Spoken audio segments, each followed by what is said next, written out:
Good morning, girls. Today we are going to study the properties of carbohydrates. So first chemical property of carbohydrates is we will treat the carbohydrate solution with the Molish reagent.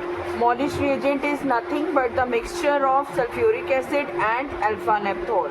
So what happens is when monosaccharides मतलब एक glucose sugar है जिसमें एक sugar unit है. Monosaccharide में ज़्यादातर glucose को हम ट्रीट करते हैं जब सल्फ्यूरिक एसिड के साथ. तो जितने भी हेक्सोजेज होंगे, ग्लूकोज तुम्हें पता है हेक्सोज है, 6 कार्बन शुगर है उसमें. जितने भी हेक्सोजेज होंगे जब हम उसमें सल्फ्यूरिक एसिड डालेंगे, sulphuric acid is a dehydrating agent.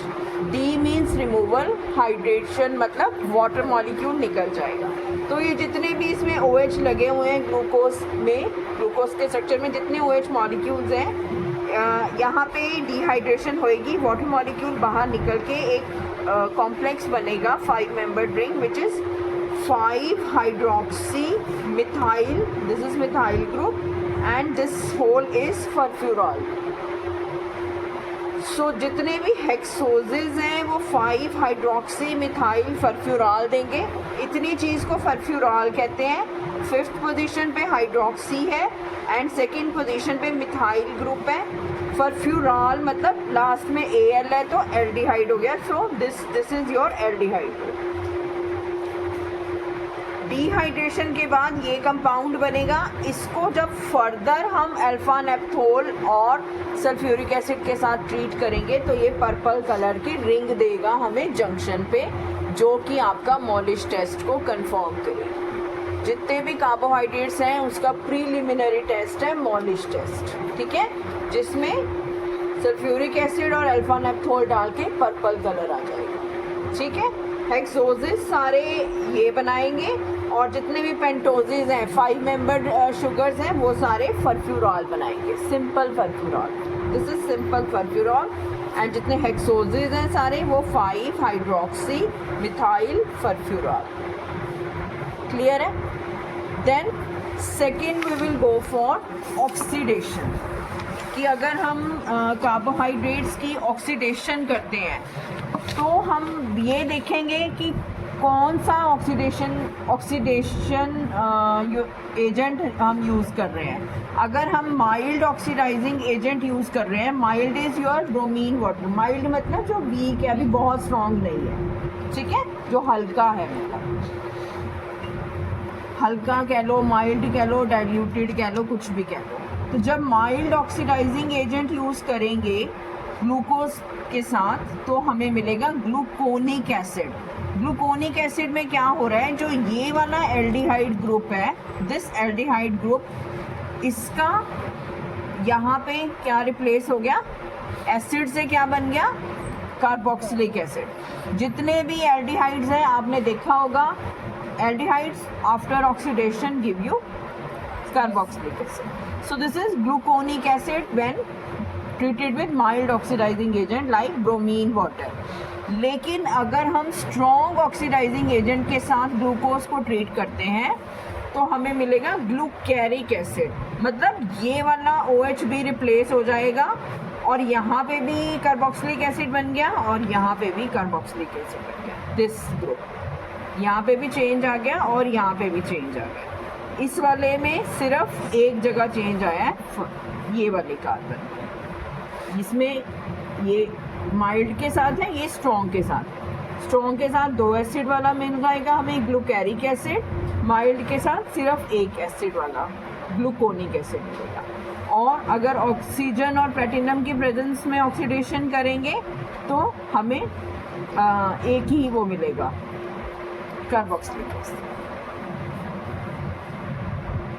Then we will go for acetylation. जितने भी मोनोसेकेराइड्स हैं उनको जब हम एसिटिक एनहाइड्राइड से ट्रीट करेंगे तो ये वाला जो OH ग्रुप है, this OH group gets replaced with this acetyl group. और यहाँ पे भी जितने भी OH थे ये यहाँ पे एसिटाइल, OH की जगह पे एसिटाइलेशन हो गई in the presence of acetic anhydride. This is acetic anhydride.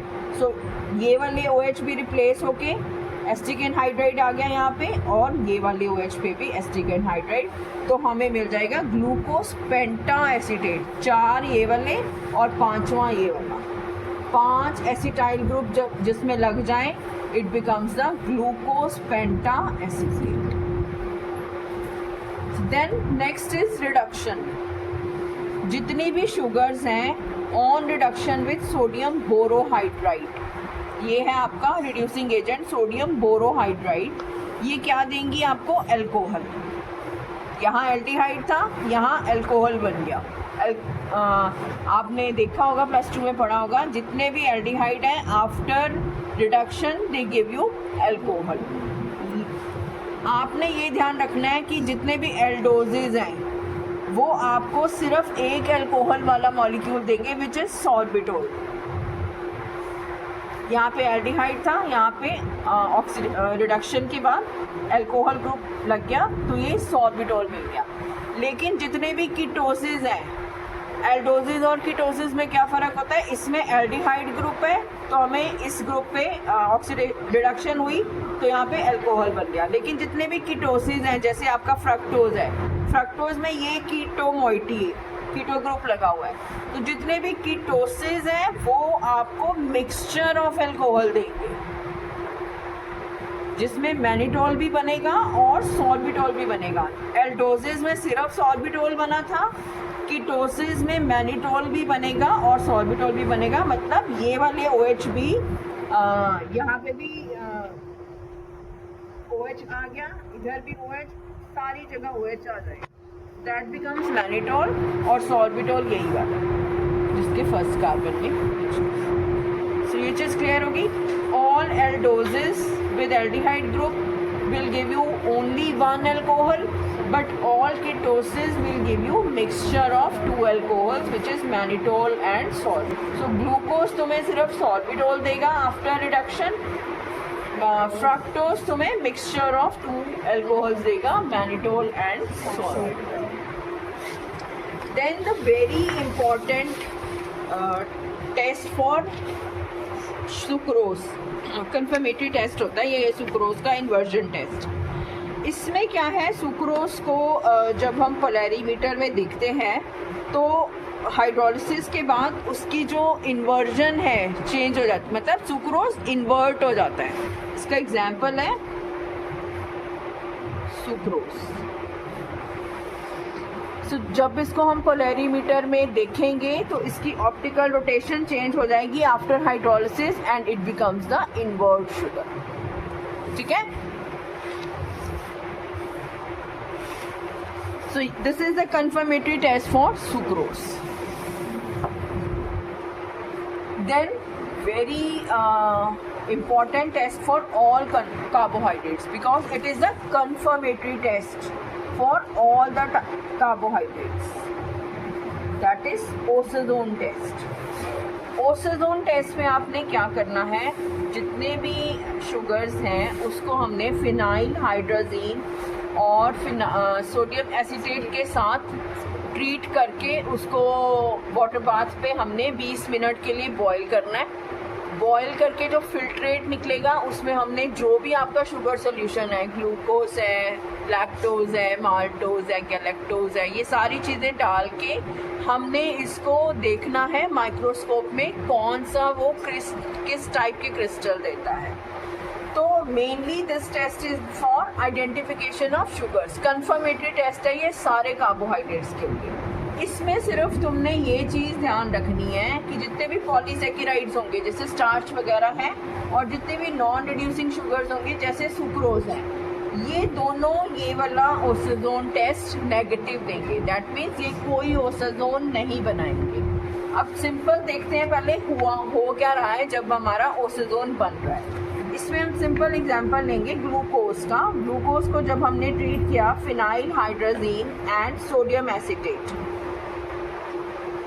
Buffer या सोडियम एसीटेट कुछ भी ले लो, इसको बॉईल करेंगे जब 20 मिनट बाद, तो हमारा इस टाइप का कुछ स्ट्रक्चर बन जाएगा। ये ग्लूकोज का स्ट्रक्चर था, तो फर्स्ट कार्बन पे ये फिनाइल हाइड्रोजीन मॉलिक्यूल लग गया, तो इसका नाम हो गया ग्लूकोज फिनाइल हाइड्रोजीन। इसका एक इंटरमीडिएट बनेगा ये कीटो ग्रुप है, इसमें हाइड्रोक्सी ग्रुप था, ये इंटरमीडिएट में ये वाला हाइड्रोक्सी ग्रुप कीटो ग्रुप में चेंज हो गया, में ये वाला हाइड्रोक्सी ग्रुप कीटो ग्रुप में चेंज हो गया। ये फर्स्ट कार्बन था, ये सेकंड है, सेकंड वाला चेंज हो गया जब कीटो ग्रुप में, तो इसका नाम हो गया फिनाइल हाइड्रोजोन ऑफ ग्लूकोसोन। ग्लूकोसोन इसलिए हमने नाम दिया क्योंकि ये कीटोन बन गया सेकंड वाला का। तो ये भी इंटरमीडिएट है। हमारा फाइनल प्रोडक्ट क्या है? ग्लूकोसाजोन। जब हम इसमें और ज़्यादा फिनाइल हाइड्रोजीन और सोडियम एसीटेट डालेंगे तो हमारे दोनों कार्बन्स पे फिनाइल हाइड्रोजीन मॉइटी लग जाएगी। ये जो सारी मॉइटी है फिनाइल हाइड्रोजीन NH2 और ये फिनाइल। सो इसको हम कहेंगे ग्लूकोसाजोन। ठीक है, ये तो केमिकल रिएक्शन जो हो रहा है, लेकिन आप आइडेंटिफाई कैसे करोगे कि ये कौन सी शुगर है? तो उसके लिए आप क्या करोगे, जो ग्लूकोस है वो 5 मिनट में ही आपको क्रिस्टल दे देगा। किस तरह के? Needle shape crystal, long needle shape crystal, जब आप माइक्रोस्कोप में देखोगे। ठीक है, 5 मिनट में आपको ऐसे क्रिस्टल दिख जाएंगे। फ्रक्टोज जो है वो 2 मिनट में क्रिस्टल दे देगा, इसी तरह के नीडल शेप सेम रहेगी, लेकिन फ्रक्टोज 2 मिनट में दे रहा है, ग्लूकोज 5 मिनट में दे रहा है। तो ये आपको पता चल गया। ठीक है, और ये उसी टाइम बॉइलिंग वाले सोल्यूशन में ही आपको दे देगा। इसको आपको ठंडा करने की ज़रूरत नहीं है। बॉइलिंग जब आप बॉईल कर रहे हो 20 मिनट के लिए, तब भी उसमें 5 मिनट में ग्लूकोज के क्रिस्टल आ जाएंगे और 2 मिनट में फ्रक्टोज के क्रिस्टल आ जाएंगे। ठीक है, लेकिन जो आपका लैक्टोज और माल्टोज हैं, ये दोनों डाइसैकेराइड्स हैं, ये क्रिस्टल देंगे 12 मिनट में, और वो भी ठंडा करने पर, ऑन कूलिंग। ये 15 मिनट में देगा माल्टोज, ऑन कूलिंग, ठंडा करने पे। बर्फ़ डाल के आपने उसके टेस्ट ट्यूब के आसपास बर्फ़ डाल के उसको प्रॉपरली ठंडा करना है, तो बहुत अच्छे उसके क्रिस्टल बनेंगे माइक्रोस्कोप में। फिर आप माइक्रोस्कोप में इनकी शेप्स देखोगे। जो लैक्टोज के जो दोनों डाइसैकेराइड्स हैं, उसका लैक्टोज के क्रिस्टल पाउडर पफ लाइक इस तरह के पफ जैसे बना होगा, और जो माल्टोज के सनफ्लावर शेप्ड में होंगे। गैलेक्टोज के क्रिस्टल 7 मिनट्स में आएंगे। रोम्बिक क्रिस्टल है, रोम्बस की फॉर्म है। सो आप इसमें 5 तरह के शुगर्स को आइडेंटिफाई कर रहे हो। ग्लूकोज 2 मिनट में नीडल शेप क्रिस्टल देगा, ग्लूकोज 5 मिनट में नीडल शेप क्रिस्टल देगा, फ्रक्टोज 2 मिनट में नीडल शेप क्रिस्टल देगा, गैलेक्टोज 7 मिनट्स में रोम्बस शेप क्रिस्टल देगा, लैक्टोज और माल्टोज डाइसैकेराइड्स हैं, ये 12 मिनट में और ठंडा होने पे देंगे। ये बॉइलिंग पे ही दे देते हैं, ये ठंडा होने पे देंगे crystal powder puff like shape. और माल्टोज जो है 15 मिनट बाद ठंडा करने के बाद सनफ्लावर शेप क्रिस्टल देगा। और कैसे आइडेंटिफाई करोगे? मेन चीज़, सुक्रोज जो है कोई ओसाजोन नहीं बनाएगा। सो नॉन रिड्यूसिंग शुगर है, ये कोई ओसाजोन नहीं बनाएगा। इसी तरह से जो पॉलीसेकेराइड्स है, स्टार्च वगैरह, वो भी कोई ओसाजोन नहीं बनाएंगे। सुक्रोज को अगर आप आधा पौना घंटा एस्टिक एसिड के साथ बॉईल करते हो तो वो 2 पोर्शन बना देगा, 2 पार्ट्स में डिवाइड हो जाएगा। ग्लूकोज और फ्रक्टोज 2 कंपोनेंट्स देगा जो अपने ग्लूकोसाजोन बनाएंगे। सो ग्लूकोज के कारण ग्लूकोसाजोन बनेगा, सुक्रोज एज सच कोई ओसाजोन नहीं बनाता। So that's why we call it as the confirmatory test for all the carbohydrates, right? So thank you so much for listening carefully.